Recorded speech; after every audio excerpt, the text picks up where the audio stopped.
George Mallory pioneered the first expeditions to Everest. The world was shocked when he and his climbing partner Sandy Irvin disappeared. In 1921, the first team of explorers ever to approach Mount Everest discovered something so shocking it was almost covered up. You've probably heard of the Yeti, the Abominable Snowman. But you don't know the real story. It didn't start with a myth. It started with a photograph and a set of footprints so terrifying the local guides refused to go further. These weren't animal tracks. They were humanoid. They were fresh. And the creature that made them was nearby. This expedition, led by hardened adventurers, documented something that science says cannot exist. 21,000 feet and a mystery. It all started with a simple goal: to map the unmapped. In the year 1921, over 104 years ago, the roof of the world was a complete mystery. Mount Everest, standing at a mind-boggling 29,029 feet, was like a mountain on another planet. No Westerner had ever gotten close to it. The British Mount Everest Reconnaissance Expedition was assembled to change that. These weren't just climbers. They were surveyors, geologists, and soldiers, men who thought they had seen it all. They were about to learn how wrong they were. Led by Lieutenant Colonel Charles Howard Berry, the team included the soon-to-be famous climber George Mallory. Their mission was to find a way, any way, to the summit through the frozen labyrinth of glaciers and passes on the Tibetan side. Their gear was, to put it mildly, basic. We're talking tweed jackets, wool hats, and leather boots, stuff you wouldn't wear on a chilly autumn day now, let alone in the death zone of the Himalayas. After trekking for 300 miles, they finally entered the desolate valleys surrounding Everest. The air grew thin, the cold became a physical enemy, and the landscape was brutally beautiful. By September, they were pushing the limits of human endurance, exploring a high pass called the Lakpa La, sitting at an altitude of over 21,000 feet. It's funny when you think about it, they were higher than any mountain in North America, walking on land no human from their world had ever stepped on before. And that's when they saw it. There, imprinted in the fresh snow, was a line of tracks. But these were no ordinary tracks. Howard Berry, a man of military precision, described them in his official dispatch. They were about 3 times those of a normal human and shocking in their detail. They looked like they were made by a barefoot hominid. Let that sink in. Bare feet in snow at an altitude where water freezes in seconds and exposed skin would suffer frostbite almost instantly. The tracks were loping, moving from one rock to another as if the creature knew the terrain intimately. The local Sherpa guides, men who had lived in the shadow of these mountains their whole lives, froze in terror. They knew what made those tracks. They whispered a name: Mito Kang Mi. It roughly translates to man-bear snowman.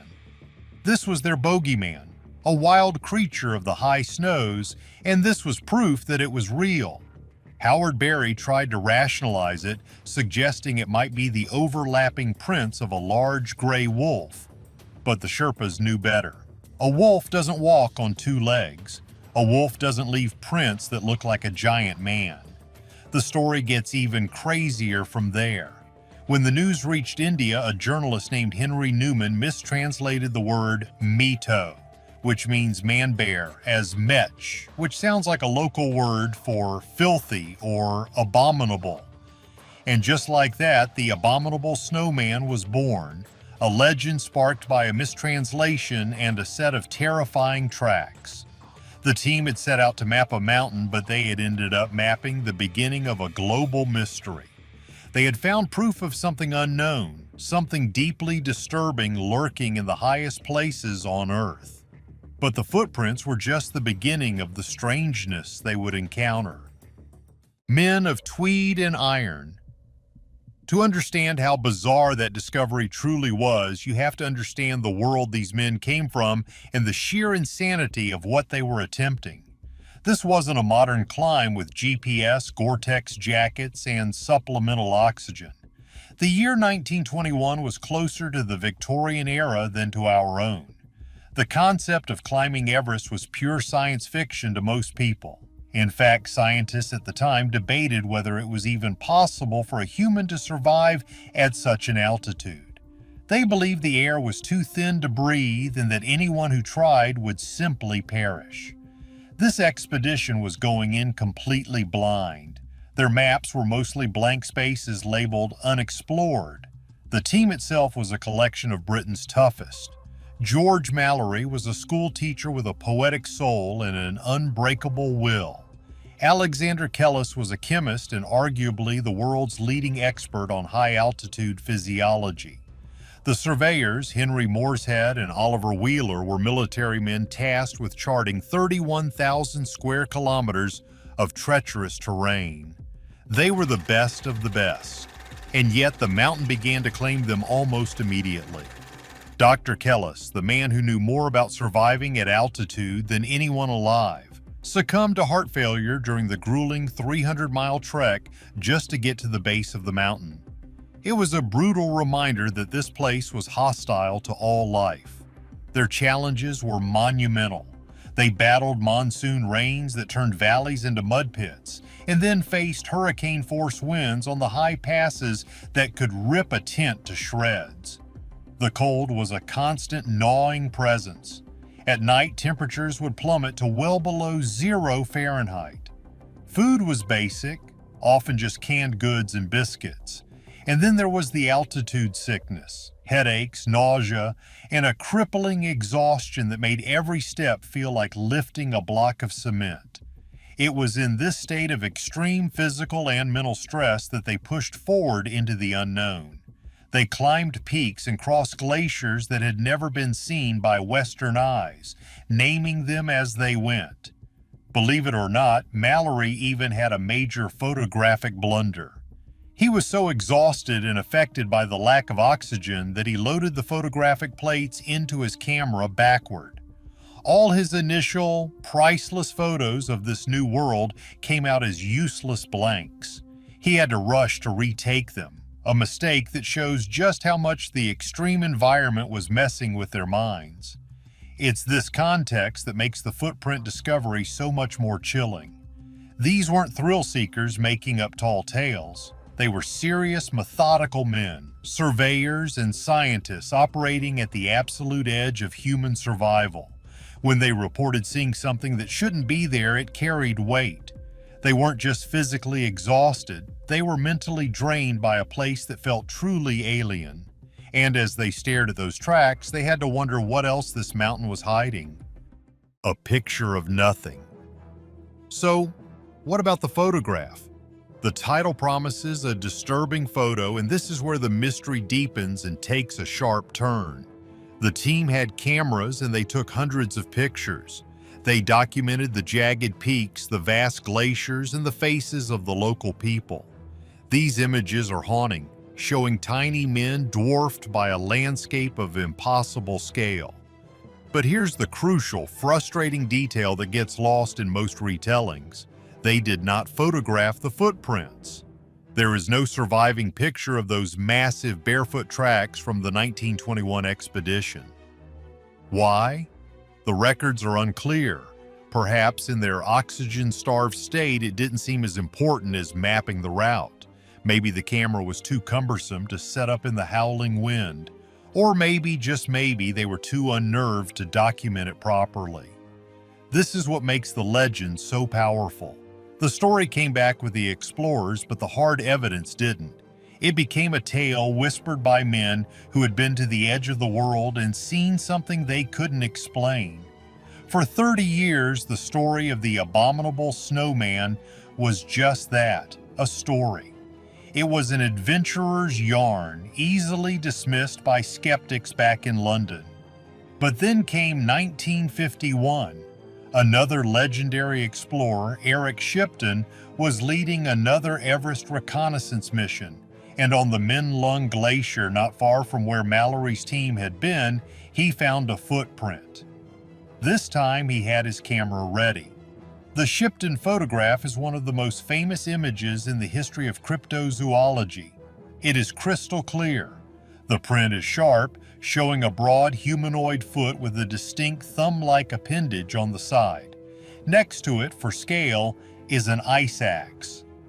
The footprint is enormous, clear evidence that a large bipedal creature had recently walked there. This photo reignited the legend that Mallory's team had started. It was proof that the 1921 crew weren't hallucinating.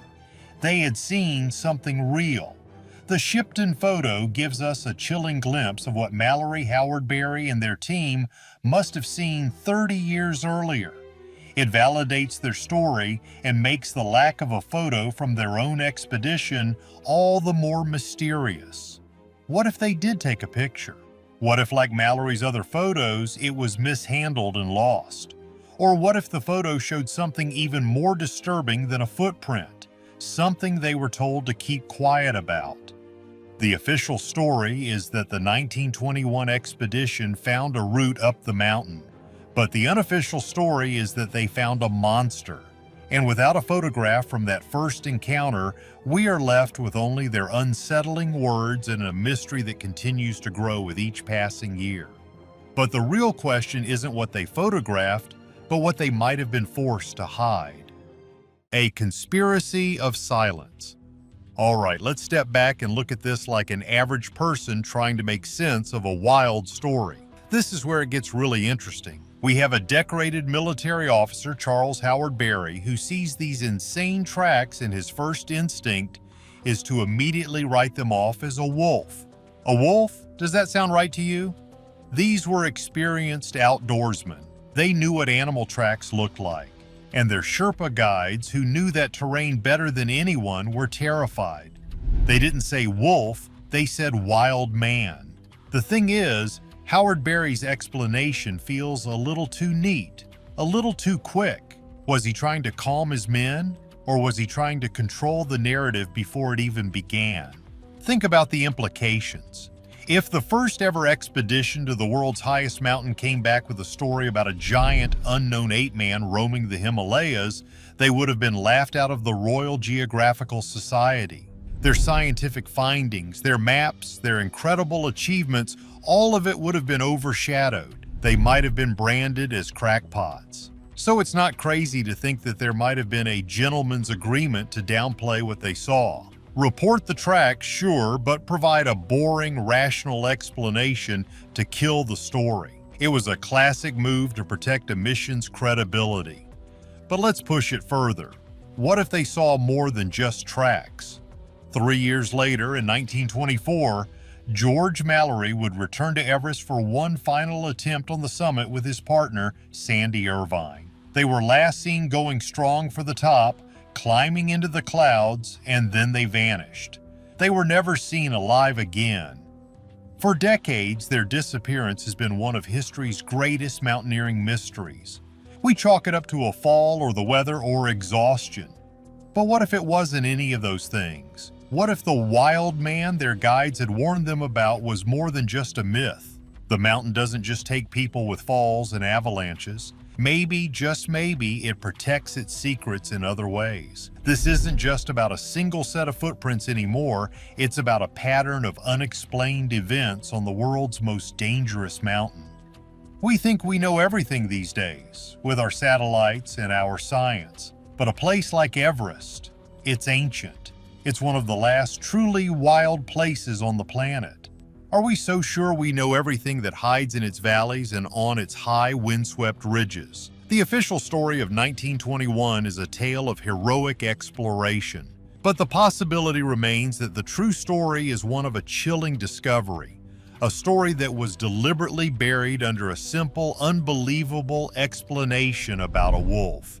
They went looking for a mountain's peak and found a monster's trail.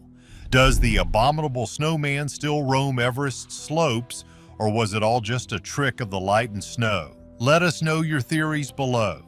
And if you enjoyed this journey into the unknown, be sure to like this video and subscribe for more mysteries.